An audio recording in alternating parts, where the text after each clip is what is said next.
Hello friends, आज हम बात करेंगे कौन कौन सी ऐसी दवाइयाँ हैं जिसके प्रयोग से आपका ब्लड शुगर लेवल बढ़ सकता है। ये दवाइयों का ध्यान रखना इसलिए आवश्यक है क्योंकि कई बार ये दवाइयाँ दूसरी बीमारियों की वजह से आपको दी जाती है। बाद में जब ये दवाइयाँ दी जाती है तो आपका ब्लड शुगर लेवल्स बढ़ जाता है या डायबिटीज़ का कंट्रोल कॉम्प्रोमाइज़ हो जाता है। आप इसको ध्यान नहीं देते, फिर लंबे समय तक आपको हाइपरग्लाइसीमिया की प्रॉब्लम्स होती है। तो आपको ये दवाइयों के बारे में जानना है, समझना है, और यदि कोई कन्फ्यूजन हो तो आपके डॉक्टर के साथ डिस्कस करना है कि दवाइयाँ चल रही है, क्या शुगर की मेडिसिन को एडजस्ट करने की आवश्यकता है या नहीं, इसको डिस्कस करेंगे। टॉपिक पर जाने से पहले जो लोग हमारे चैनल पर नए हैं उन्हें रिक्वेस्ट करूँगा कि चैनल को सब्सक्राइब करें, वीडियोज़ को लाइक और शेयर करें।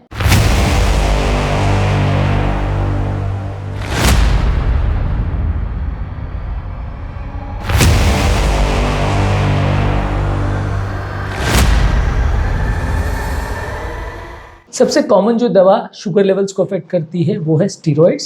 स्टीरॉइड बहुत तरह की बीमारी में प्रयोग किया जाता है। सूजन से संबंधित, इन्फ्लेमेशन संबंधित, बॉडी के अलग तरह के आर्थराइटिस या अलग अलग तरह के जॉइंट की प्रॉब्लम्स के लिए इसको यूज़ किया जाता है। अलग अलग तरह के स्किन की प्रॉब्लम्स के लिए भी इसको यूज़ किया जाता है। हार्मोनल इश्यूज़ के लिए भी यूज़ किया जाता है। स्टीरॉइड्स कई ब्रेन की बीमारियों में भी प्रयोग किया जाता है, यानी बहुत ज़्यादा कॉमनली यूज़ की जाने वाली दवा है। ये दवा के प्रयोग से कभी कभी शुगर लेवल्स बढ़ सकता है, इसलिए जब कभी भी किसी व्यक्ति को स्टेरॉइड दिया जा रहा है उसको ध्यान रखने की आवश्यकता है कि जब तक वो व्यक्ति को स्टेरॉइड्स दिया जा रहा है शुगर लेवल ज़्यादा आएगा। एक चीज़ ये ध्यान रखने की ज़रूरत है कि ये ज़्यादातर मेडिसिन जो हम बात करेंगे वो आपके शुगर लेवल्स को परमानेंटली नहीं बढ़ाती है, वो आपके डायबिटीज़ कंट्रोल को परमानेंटली ख़राब नहीं करती, पैनक्रियाटिक सेल्स को नहीं मारती है। तो इसलिए ऐसा नहीं है कि ये दवाइयों को बंद करने के बाद भी आपको लाइफ लॉन्ग डायबिटीज़ रहेगा। ये दवाइयाँ शुगर के कंट्रोल को उस समय तक खराब करती है जब तक आप ये दवाइयाँ ले रहे हैं। एक बार दवाई बंद हो जाए तो वापस से उसका कंट्रोल नॉर्मल हो सकता है। इसके अलावा कुछ एंटी साइकोटिक मेडिसिन जैसे कि क्लोजापिन, ओलांजापिन, क्विटापिन, ये साइकेट्रिक मेडिसिन है, साइकोसिस के लिए दी जाती है, पागलपन या एक तरह की मानसिक बीमारियों के लिए इसको प्रयोग किया जाता है। इसके ज़्यादा डिटेल में नहीं जाएंगे, लेकिन हाँ, ये मेडिसिन के प्रयोग से भी शुगर लेवल्स गड़बड़ हो सकता है। इसी तरह डिप्रेशन के लिए प्रयोग की जाने वाली दवाई जैसे कि मिटाजापाइन और selective serotonin reuptake inhibitor group की मेडिसिन जो है, या एमिट्रिप्टिलिन जो कि बहुत कॉमनली यूज़ की जाती है हेडेक वगैरह के लिए भी, उससे भी शुगर लेवल्स बिगड़ सकता है। इसके अलावा थाइजाइड डायरेटिक्स जो कि काफ़ी कॉमनली ब्लड प्रेशर के लिए यूज़ की जाती है, इनफैक्ट ब्लड प्रेशर के लिए सबसे कॉमनली यूज़ की जाने वाली दवाओं में से एक है, ये हाइड्रोक्लोरोथाइजाइड मेडिसिन से भी आपका शुगर लेवल बिगड़ सकता है। इसके अलावा बीटा ब्लॉकर्स, खासकर प्रोपेनलॉल और अटेनलॉल जो कि नॉन सिलेक्टिव बीटा ब्लॉकर्स है, इनके प्रयोग भी हार्ट पेशेंट्स में काफ़ी किया जाता है। हार्ट अटैक के पेशेंट्स में, हार्ट फेलियर के पेशेंट्स में लाइफ टाइम ये थेरेपी दी जाती है। इसमें भी शुगर लेवल्स बिगड़ सकता है।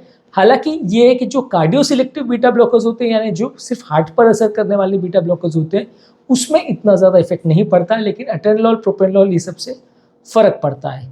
इसके अलावा कुछ हार्मोनल मेडिकेशन है जैसे ओरल कॉन्ट्रासेप्टिव पिल्स है, और इसमें भी कुछ स्टेरॉइड्स और हार्मोनल रिप्लेसमेंट थेरेपीज वगैरह में एस्ट्रोजन दिया जाता है।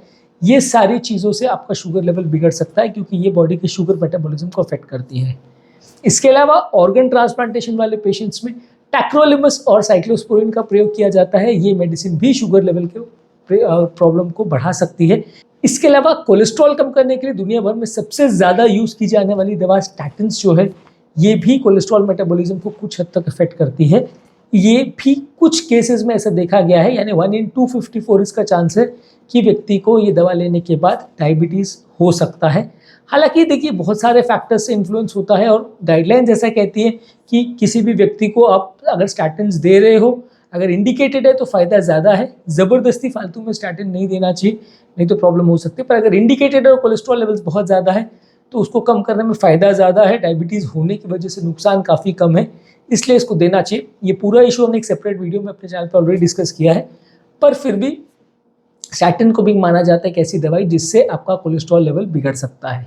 इसके अलावा कुछ एंटीबायोटिक्स जैसे फ्लोरोक्विनोलोन्स, लिवोफ्लॉक्सासिन, सिप्रोफ्लॉक्सासिन जो कि इन्फेक्शंस के लिए, लूज मोशंस के लिए या खांसी वासी के लिए बहुत कॉमनली दी जाती है, इससे भी शुगर कंट्रोल बिगड़ सकता है।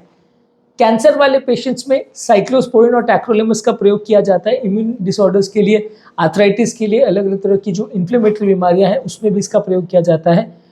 अगर किसी को ऑर्गन ट्रांसप्लांट किया गया हो तो वहाँ पे भी इम्यूनिटी को सप्रेस करने के लिए दिया जाता है। ऑर्गन ट्रांसप्लांट के मतलब ये है कि किसी का हार्ट बदल दिया, किडनी बदल दिया, तो उसके बाद भी वो ऑर्गन जो दिया गया है वो इम्यूनिटी की वजह से बिगड़ ना जाए, खराब ना हो जाए, उसको रोकने के लिए या उसका ऑर्गन रिजेक्शन ना हो जाए, इसको कम करने के लिए भी साइक्लोस्पोरिन और टैक्रोलिमस ये मेडिसिन दी जाती है। इससे भी शुगर लेवल बिगड़ सकता है। कुछ एंटीवायरल मेडिसिन जैसे कि हेपेटाइटिस सी और HIV में प्रयोग होने वाली प्रोटीज इनहिबिटर मेडिसिन के प्रयोग से भी शुगर लेवल बिगड़ सकता है। इसके अलावा कुछ हार्ट की मेडिसिन जैसे कैल्शियम चैनल ब्लॉकर और डिजॉक्सिन भी आपके शुगर लेवल और कंट्रोल को गड़बड़ा सकती है। कैल्शियम चैनल ब्लॉकर जैसे एम्लोडिपिन, सिलिडिपिन, ये सारे मेडिसिन से भी थोड़ा बहुत शुगर लेवल पर फर्क पड़ सकता है। इसके अलावा डिजॉक्सिन जो सीवियर हार्ट फेलियर में काफ़ी कॉमनली प्रयोग की जाती है, हार्ट फेलियर के सिम्टम्स को कम करने के लिए इसको दिया जाता है, इसके साइड इफेक्ट से भी थोड़ा शुगर लेवल बिगड़ सकता है। तो ये बेसिकली वो सारी मेडिसिन की लिस्ट है जिसकी वजह से आपका शुगर कंट्रोल कॉम्प्रोमाइज हो सकता है। इनमें से ज़्यादातर मेडिसिन में आपका sugar level long term compromise नहीं होगा और ज़्यादातर केस में दवा बंद करने के बाद यदि आप प्रॉपर ध्यान रखते हैं और जांच करते हैं तो आपका शुगर लेवल नॉर्मलाइज हो जाएगा। जब दवा चालू है कोई भी कारण से तो आपको ये ध्यान रखने की ज़रूरत है कि शुगर लेवल बिगड़ सकता है। रेगुलर आपको जांच करते रहना है, ज़रूरत पड़े तो शुगर की दवाओं का डोज बढ़ाना पड़ सकता है, या यदि व्यक्ति ऑलरेडी डायबिटिक है तो ये दवाओं को बदले अगर कोई ऑल्टरनेटिव अवेलेबल है, कोई दूसरी दवा अवेलेबल है तो उसका प्रयोग किया जा सकता है, क्योंकि डायबिटीज़ कंट्रोल इससे थोड़ा बिगड़ सकता है।